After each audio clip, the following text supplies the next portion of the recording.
ემოციების მართვას გადამწყვეტი მნიშვნელობა აქვს, განსაკუთრებით მაშინ, როდესაც გიფხრობს სტრესი, შიში ან იმედგაცრუება. ამიტომაც მაღალი ემოციური ინტელექტი აუცილებელი ფაქტორია წარმატების მისაღწევად. Talent Smart EQ-ს კვლევამ აჩვენა, რომ მაღალი ემოციური ინტელექტის მქონე ადამიანები ბევრად მნიშვნელოვან პროექტებს ასრულებენ და მათი ანაზღაურებაც ძალიან მაღალია.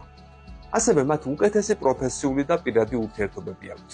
უფრო კონკრეტულად, რაც უფრო კარგად შეძლებთ თქვენი ემოციების კონტროლსა და გარშემომყოფი ადამიანების ემოციების გაანალიზებას, მით უფრო მეტი შესაძლებლობა გაგიჩნდებათ პრობლემის გადასაჭრელად ან გამოწვევასთან გასამკლავებლად. ამისთვის კვლევის ავტორები 3 გზას გვთავაზობენ.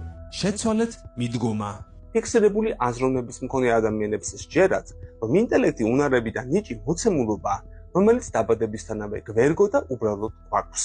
ზრდადი აზროვნების მქონე ადამიანებს სჯერათ, რომ ძალისხმევის შედეგად შესაძლებელია ინტელექტის უნარებისა და ნიჭის გაუმჯობესება. საჭიროა ადრეულ ასაკშივე ისწავლოთ, როგორ გადაამუშავოთ ის, რასაც თქვენი სხეული გრძნობს გარშემოყოფებისგან, იმ კულტურისგან და მიკროკულტურისგან, რომელშიც გაიზარდეთ.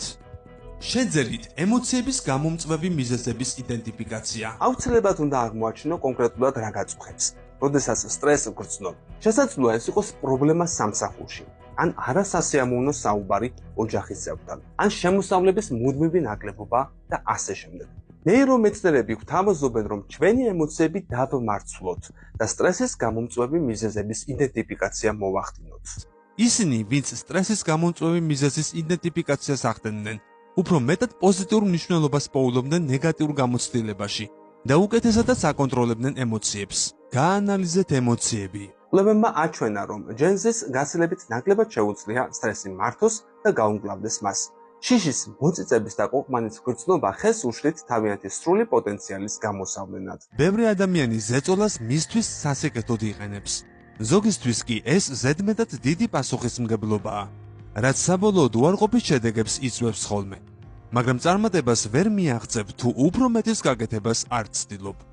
თუ გრძნობთ სტრესს, ეს ნიშნავს, რომ ფსონები მაღალია. თუ გრძნობთ შფოთვას, ეს ნიშნავს, არსებობს ნიშანი, რომ თქვენ უნდა გაუმკლავდეთ პრობლემას. მისი გადაწყვეტა აღმოფხვის თქვენს შფოთვას და გააუმჯობესებს თქვენს ცხოვრებას. გახსოვდეთ, ემოციებს ყოველთვის ვერ მოვთოკავთ, მაგრამ შეგიძლიათ აკონტროლოთ. გამოიწერე კოდის YouTube არხი. ნახე უამრავი საინტერესო ვიდეო სხვადასხვა თემაზე.